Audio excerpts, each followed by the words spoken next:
October 3rd, 1993.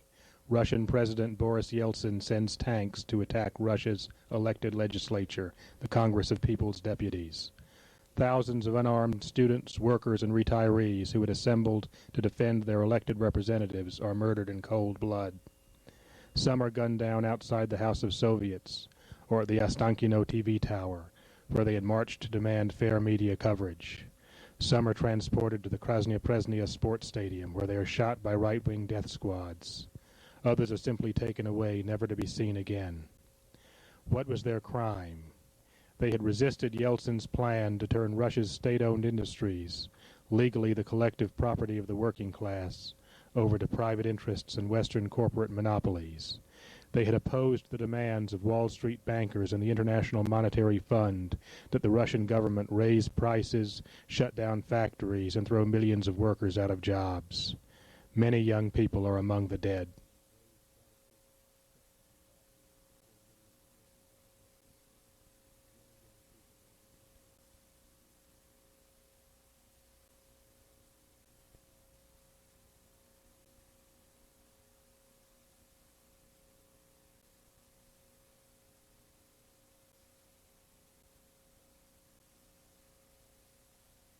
And I think the United States should support Yeltsin as long as he is the person who embodies a commitment to democracy.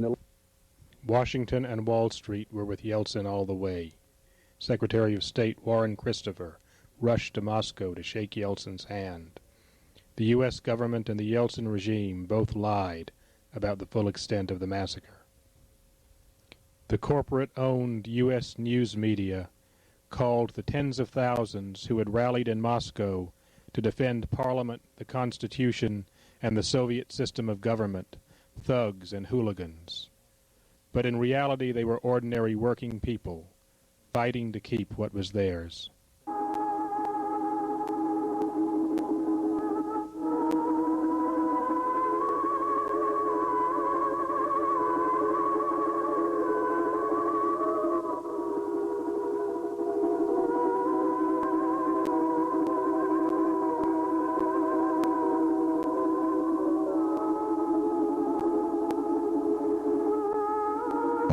Рабочий, работаю в городе Ижевске, профессия моя крановщик.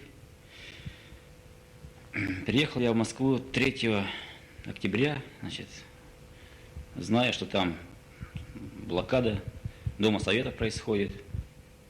Лично я получил ранение, когда, значит, к Дому Советов прорвалась колонна бронетранспортеров, которые на ходу вели огонь по безоружным людям.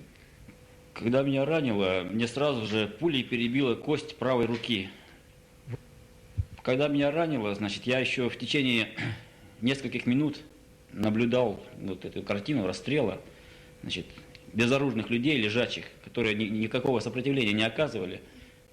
Но, конечно же, смехотворно выглядит вот информация правительства, якобы, что там пострадало всего 142 человека. Поскольку вот во дворе Дома Советов, где ранен был я, в момент, значит, расстрела находилось не менее 1000 человек. Ну, я думаю, что большинство из них, конечно, были убиты или ранены, потому что стреляли в упор. Ну и поскольку, значит, с такого близкого расстояния расстреливать людей, это просто промахнуться невозможно. Some people came from White House, and the police told them to go to the stadium, which is situated not far from White House. And then at the evening of the 5th October, they start shooting at them without saying a word. For example, they killed a boy who was 14 years old. Can you imagine? A boy who can't shoot at others. They take him out of the stadium, told him to stay near the wall and start shooting at him. There were a lot of people who came to the stadium later. Opened the walls. There are a lot of holes in that walls. It is something terrible, and you see people make such a thing. They put a flower in each hole. You see, because there are several walls which are not made of stone but of metal, and you see, one wall is nearly from flowers. But Yeltsin's tanks and U.S. dollars did not crush resistance to capitalism among the people of the former Soviet Union. Который принял Устав трудовой России и решение считать себя коллективным членом трудовой России. В Чувашии, как и по всей России, рабочие все пассивные, но конец этому уже виден. На предприятиях города Чебоксар, как и по всей России, трудящиеся не получают зарплату от 2 до 4 месяцев подряд. К тому же, с мая месяца многие основные предприятия закрываются на лето на 3 месяца. Конечно, это без вытекающих отсюда последствий не обойдется. Несмотря на ужасные условия жизни, рабочие все еще продолжают выжидать. В чем дело? На наш взгляд, это складывается из многих причин. Йельцин врет и ворует, расстреляв безоружный народ. Нашей Родины нагло торгует, Ленинград и Москву продает. За границей изменникам снится, но всему настает свой черед. В Крым идет трудовая столица, трудовая Россия идет. В Крым идет трудовая столица, трудовая Россия идет. The movement demonstrated to all of the world that the workers of Russia did not betray the red flag. The workers of Russia won't rechase the capitalization of the country. The so-called reforms of the regime of Yeltsin. They want the restoration of the socialism. You know, the social movement of labor Russia is a social movement, social political movement. The center of this movement is the Russian Workers' Communist Party. Maybe it's a small party. Only nearly 60,000 military members of party in all the Russia. It's nothing compared maybe with the millions of the members of part of the CPSU that we had until the perestroika. But these comrades really combat for the right of the working people, really combat against the colonization of Russia. And social movement, Labor Russia, groups millions of people. They are not members of party, but they do participate in our massive acts, in our rallies, in our meetings. And for example, this 1st of May of the 1994, in all the major cities of Russia, we'll celebrate the demonstration, manifestation of the workers with the slogans, power to the working people, for the life without speculation, for the power without crimes, and for the restoration of socialism in our country. По полгода заработную плату. Как не стыдно этим господам устраивать пир во время чумы.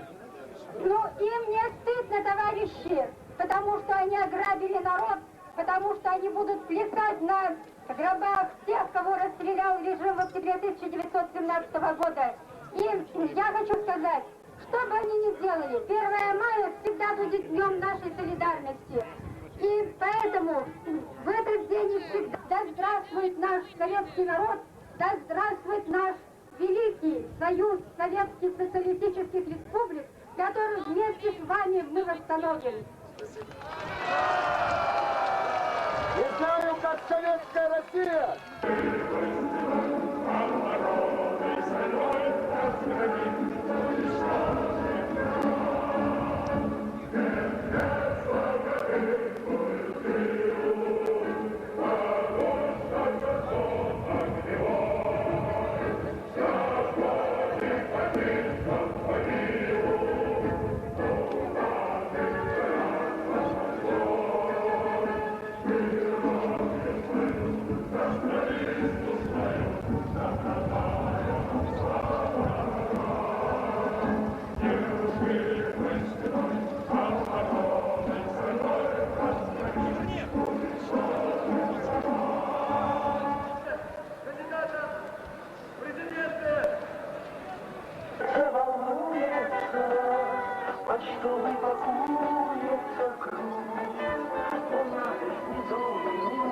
Дорогие товарищи, поздравляю всех с прекрасным праздником 1 мая. В прошлом году мы так же, как и сейчас, шли под этими лозунгами и знаменами. Но сегодня путь открыт. Это наша небольшая победа. Ура, товарищи! Дорогие товарищи, советские женщины не раз обращались к правительству. На 8 марта на митинге они приняли резолюции против обнищания и вымирания народов России. Потому что уже 1 миллион не досчитывается людей в нашей стране. Вы приняли...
И здесь еще присоединились чисто морально-психологические. Гораздо хуже. То есть ухудшилось питание, чисто вот детские проблемы. То есть закрываются многие детские сады, где женщинам некуда девать своих детей, негде им отдохнуть летом. Если раньше отдыхали в пионерских лагерях, теперь нет. Закрываются многие библиотеки тоже. То есть в плане культурном тоже детям очень стало гораздо меньше возможностей. В плане спорта тоже гораздо меньше, потому что все стало платным, и не все могут оплачивать занятия у детей спортом. Так что эти проблемы тоже есть, и мы за них боремся, за то, чтобы их не было.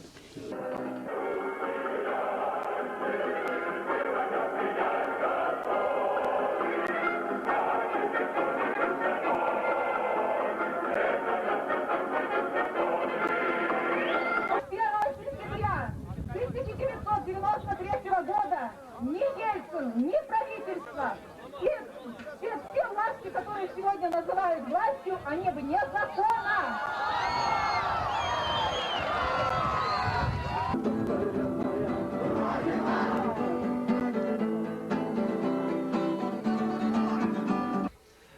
Here you can see many young men and women. They are members of our Russian Youth Communist League. We fight against imperialism, against Yeltsin and his government. we think that only communism is the real future of our country. We proclaim the class struggle against the bourgeoisie, and we think that the flame of the world revolution must grow in whole world, in all world. I think that socialism will be restored in the Soviet Union, and I think that maybe we will see the socialist revolution in the United States of America, I hope. Ну, потому что он принес народу очень много горя. Он довел страну до нищеты, до разорения. Большинство живет за чертой бедности. Потому что, соответственно, своим коммунистическим убеждениям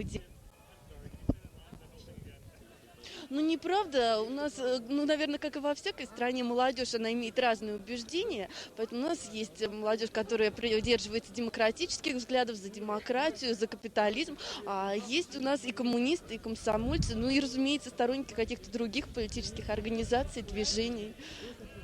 Мне очень понравилось, что сегодня на этом празднике было столько молодежи. Они пришли не только на концерт Егора Летова, я разговаривал с ними, они как-то поддерживают нас, относятся к нам достаточно хорошо, и это мне очень импонирует. Я надеюсь, что такие праздники мы сможем проводить и в будущем, тогда молодежь будет вступать в ряды нашего сопротивления, бороться вместе с нами. Ну и закончить бы мне хотелось такими словами. Наше дело правое, враг будет разбит, победа. Ольга. I'm a student. I study at the university in Moscow. I'm a member of RKRP. We are for restoration of the Soviet Union.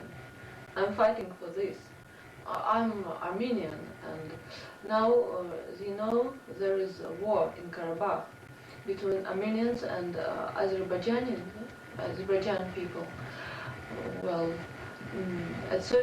during Soviet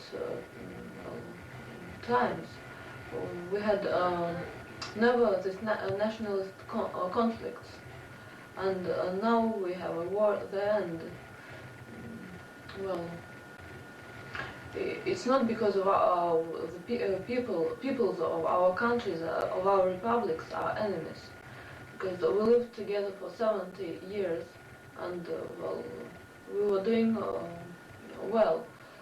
And now, when this war began, members of my family also are involved in this struggle, in this war. And one of my cousins was taken to the army, and he was killed there in Karabakh. Another one went there as a journalist. He was also killed. Well, now I have another cousin who is also fighting at Karabakh. He was 17. He came to Moscow to escape this war, not to be taken to the army. And well, he managed to get some work here. He was working and living in Moscow, but then he said, well, he was living to Armenia because, well, of course it's not an official information, but they said that well, the family of those Armenians who came to Russia, well, the members of their families will be taken as hostages and kept until these people do not return to Armenia and go to the army. So, and well, his mother, my aunt, and two of my small cousins, his two younger sisters. Well, they live in Armenia, so he had to go back. Now he's fighting in Karabakh. I don't know, maybe he's killed already. But this war is good for nothing. Armenian people, they have no reason to fight against Azerbaijanis. It's just that our government began this war. What is life like in Armenia now as opposed to before the fall of the Soviet Union? Well, all I can say it's awful because there's no, well, because of the blockade, there's no electricity, no gas. Everything is very, well, very expensive.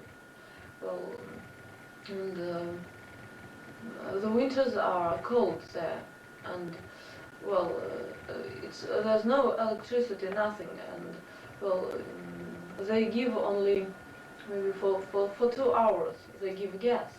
There are actually no trees in Yerevan because they all broke them and burnt. I don't know how will people survive this winter. What was life like in Soviet Armenia before the war, before the fall of the USSR? Well, what it was like?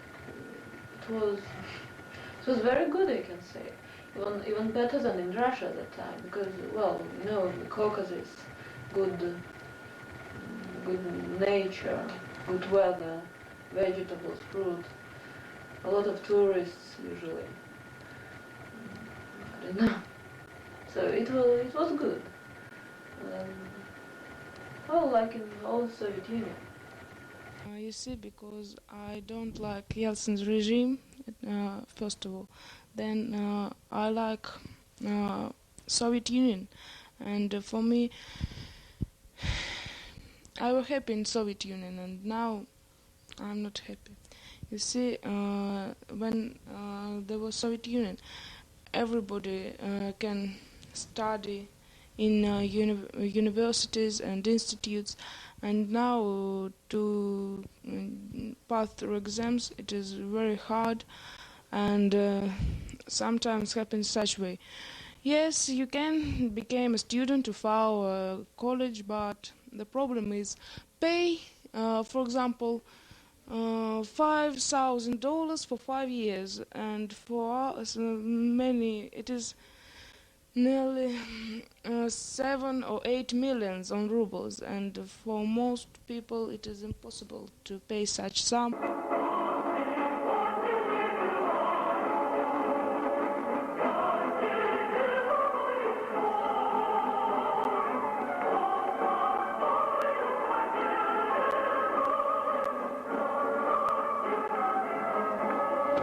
No, I know the tale about that socialism didn't work. It's a great lie. The socialism did work and did work well, because during the socialism we had bread free of charge in the diner's room for students, for workers. Now the bread is a product that needs great sums of money. Now, with the capitalization, we had not only bread, we had free education free of charge, we had housing free of charge, we had rest, the good rest, free of charge in the best resorts of our country, in the palaces that were to the disposal of the working people, the workers, engineer, scientific man, and surgeon, and so on, and officer of the Red Army, of the Soviet Army. It was belonging to the people. All this, the land, the buildings, and so on. And it worked. But of course, it was not perfect society. The perfect society maybe will be the communist society. And I'm not sure that the communists will be private of some difficulties. I'm not sure if the struggle will not be presented in the communist society as well. The struggle is alive. The struggle for better life. So we needed to do our society, the socialist society, the better, but not to destroy it. And unfortunately, with consults of the United States of America, Reagan, Bush, Clinton, with the consult of Kohl, Margaret Thatcher, the governors of another rich capitalist countries, we destroyed our society. And the misery came to our land. Little by little, in this country appeared handed class of capitalists. It was because we moved apart from the socialism and began to cure the socialist society with the capitalist methods. It was a great mistake. Little by little, this class of the rich men that appeared here made the unity with the chiefs of the Communist Party. Ideologically, the chiefs of the party changed. They traveled to the rich capitalist countries. They knew the capitalist society only maybe by the 5th Avenue of New York, but not the capitalist country or the relations between the capitalist countries in the third world. They didn't know the Brooklyn. So they believed that the capitalism is really a paradise for the humanity. And little by little, they begin to speak about the socialism with a humanity face, meaning the capitalization. It was Gorbachev. But the socialism with the humanity face came over very quickly. Came the capitalism with a horrible face. And the death came to our land. Now, and nowadays, we are dying nation. The index of the birth of the person, the birth of the people is very low, but the index of the death is very high. So, in the last 4 years, the population of our country came to the low. It's smaller. In 2 millions, we have lost it. We have lost 2 million people. To say nothing of the lost in the economy, in the industrial production, in the agrarian production, and so on. And of course, with the restoration of capitalism, we have lost the social insurance of us. We have lost the stability of the society. It's a terrible thing. Came unemployment, came instability, came the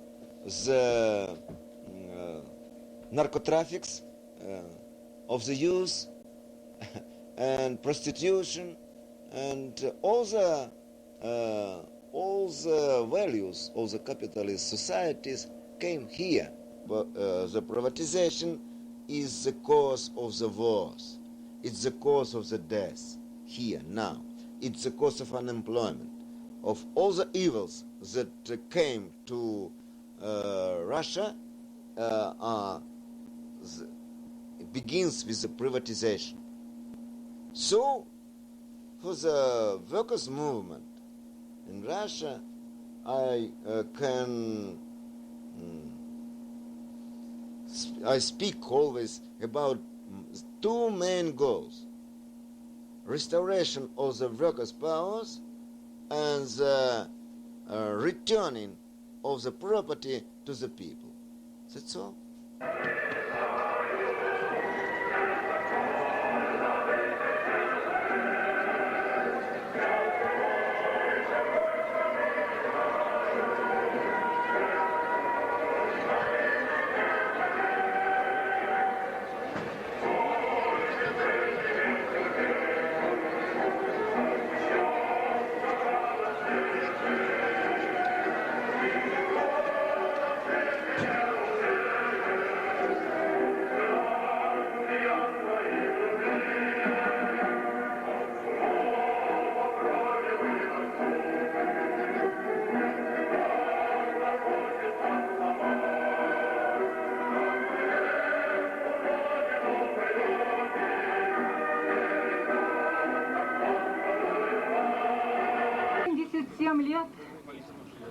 как наш народ совершил Великую Октябрьскую социалистическую революцию, как наш народ...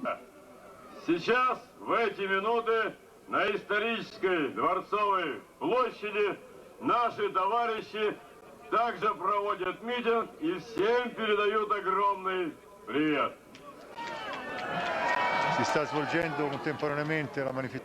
Свой лимит на революции мы отвечаем «нет, не исчерпала». Революция еще впереди. Нас спросят, когда. Мы отвечаем, что это зависит от нашей работы. Наступил такой период, когда один практически действующий рабочий союз важнее, чем дюжина программ. Много движений, много партий, много лидеров, много программ. Я сам написал пяток. Но главное сейчас в работе, в общем движении. Я вам докладываю, что в Ленинграде на выборах в местное собрание в 24 округах проводились выборы, в 8 во второй тур вышли коммунисты. Да здравствует наша Родина! Союз Советских Социалистических Республик! Ура, товарищи! Я водитель Октябрьского трамвайного депо, водитель сам трамвая. Работаю уже 7-й год на трамвае. И вот по поводу сложившейся такой ситуации в стране в нашей, я решил помогать трудовой России, продажей газеты «Молния». Вот. Не, надо только не забудь переводить, давайте по предложению. Пенсионер, 64 года. Я поддерживаю социализм. Это сейчас, это уродство Бога человека. Сейчас нас обули. Я на 3 работах работаю, и мне денег не хватает. Барнилинер Борис Петрович, Балтийский завод. Вся моя трудовая деятельность прошла на Балтийском заводе. Балтийский завод – это строительство кораблей, один из крупнейших предприятий в России. Если вспомнить тот период, когда мы работали лет 7-8 тому назад, конечно, намного было нам проще. Значит, ну, сами понимаете, финансирование было постоянное, заказы были постоянные, портфель заказов был довольно-таки приличный. В настоящий момент мы акционировались. Как бы мы ни проводили работу о том, что предприятие должно быть единым комплексом, его разбили на 5 направлений. Так называемый холдинг. Получился холдинг. И сразу у нас возникли вопросы, точнее сложности. Центральный профсоюз, который у нас был, заводской комитет, он начал терять свои функциональные права.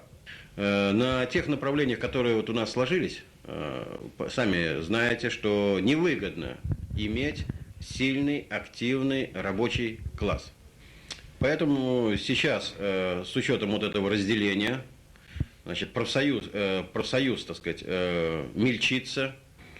Учитывая это, мы, простые рабочие, решили создать совет рабочих. Но со стороны администрации, конечно, получили довольно приличный отпор. В связи с тем, что в своем решении, когда мы об этом, так сказать, провели собрание и объявили, было записано, что совет рабочих получает права и забастовочного комитета. Почему мы на это пошли? Учитывая ту политику, которую ведет правительство Черномырдина, летом ожидается 15 миллионов безработных. Мы успели, я думаю, на мой взгляд, правильно сделать. Так сказать, высветили только 2 человек. Это я и мой заместитель. Остальных членов забасткома не показываем. Мы не только планируем забастовку на случай увольнения, но мы планируем те виды и пикеты, ну, забастовку, если будет применено какое-либо действие против наших активистов. С подачи профсоюза Нам в подготовительный период усиленно говорили, что 51% акций будут иметь трудящиеся Балтийского завода. Но когда администрация, совет директоров понял, что они не будут обладать контрольным пакетом акций, они стали играть другую игру. Они запустили такую темную лошадку, а именно создали фирму дополнительную. Эта фирма скупила 28% акций на территории завода у трудящихся. И практически у нас осталось 22% у трудящихся Балтийского завода. И это сказалось, когда мы проводили первое собрание акционеров. Когда на первом ряду сидело 6 человек, представителей тех акционерных обществ, которые имели контрольный пакет акций, а именно порядка 25-30%. И те 6 тысяч балтийцев, которые присутствовали на этом собрании, были просто статистами. Потому что на любое предложение со стороны трудящихся завода накладывалось определенное вето количеством акций. Николаевич, работаю на заводе «Большевик». Сейчас он Обуховский машиностроительный завод. Токарем 25 лет. То, что у нас сейчас свертывается производство, даже для оборонной промышленности не делается так. Половина рабочих уже ушло, а сейчас подписано директором еще 22,5 тысячи сокращения. Намного ухудшились времена. Сейчас зарплату не дают по 2 месяца. Заработная плата, зарплата нищенская, только хватает на хлеб да на воду.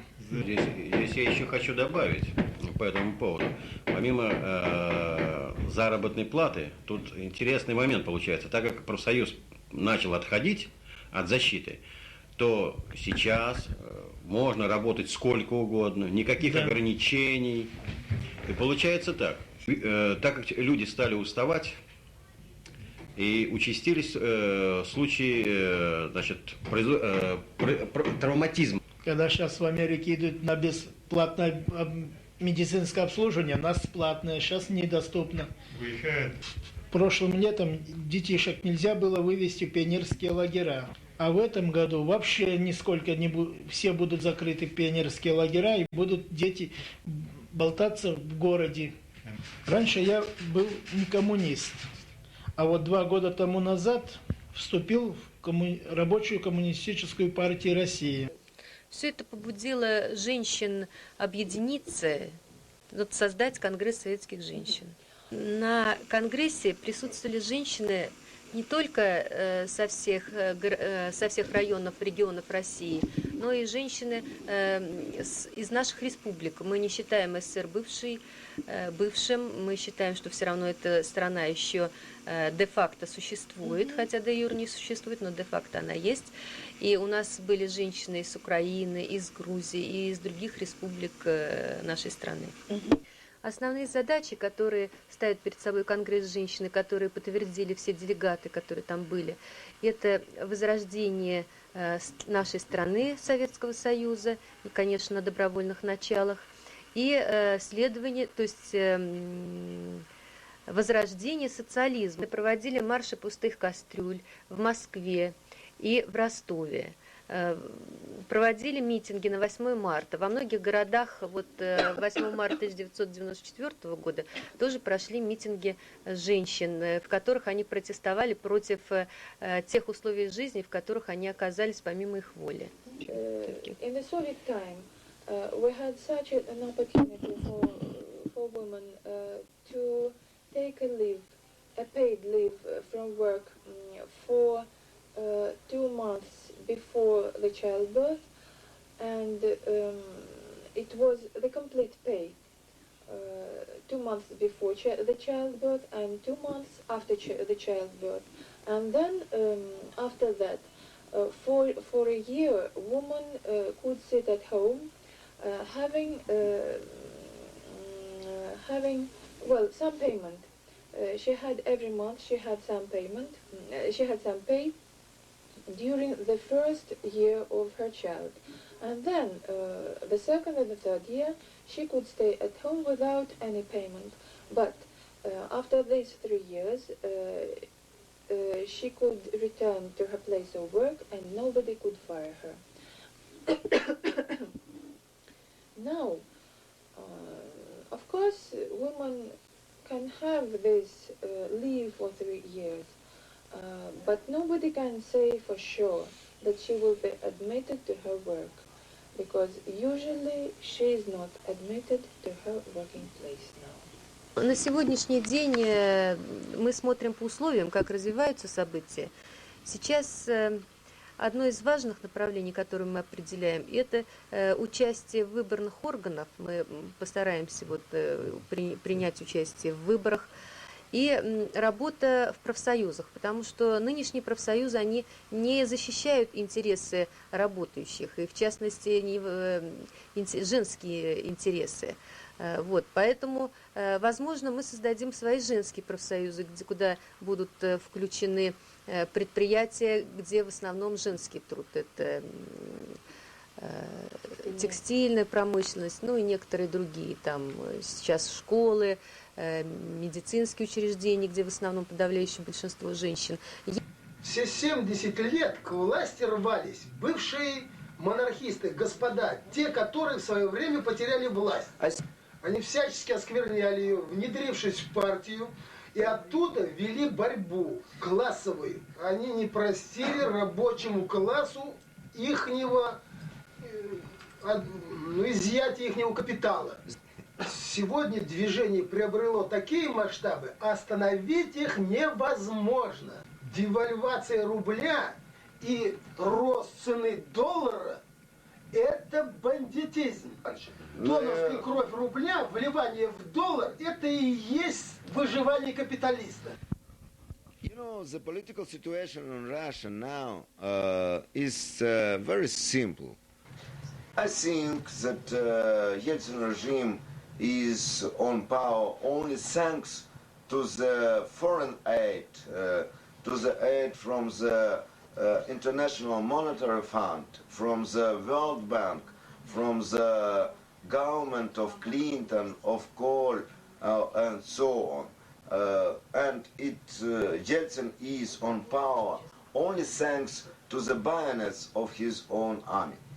But still with this, the workers' movement in Russia is very strong now. In this day, now, here is the strike of the miners in the central region of Russia, in the Tula region. 93 days underground, struggling for salary here near Moscow. Now in the Siberia, the miners of Kuzbas have intercepted the Trans-Siberian Railway movement as well to demand the salary and the abolition of the Yeltsin regime. The workers in the native town of Yeltsin, Sverdlovsk or Yekaterinburg now, announced the hunger strike for salary and for abolition of this government and Yeltsin regime. And you can see the growing workers' movement throughout Russia, and our role is, of the communists, not to stand behind of this movement, but stay forward of this movement, to lead the working people to the political tasks to discover the political needs of the people.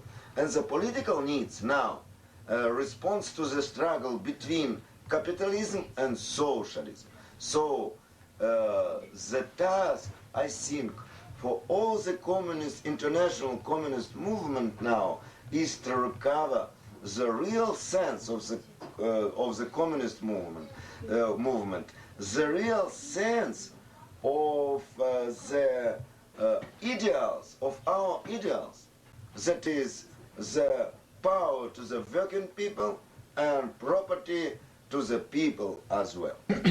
И когда массы народа не дождутся улучшения, выйдут на улицу, и демократов попрут отсюда. И вы, американцы, готовьтесь их принимать. перестройщиков. С заграничными паспортами. When the masses take to the streets, so you Americans should be ready to take our Democrats as guests.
Юра, постарайся без руков идти, на крыше люди сидят.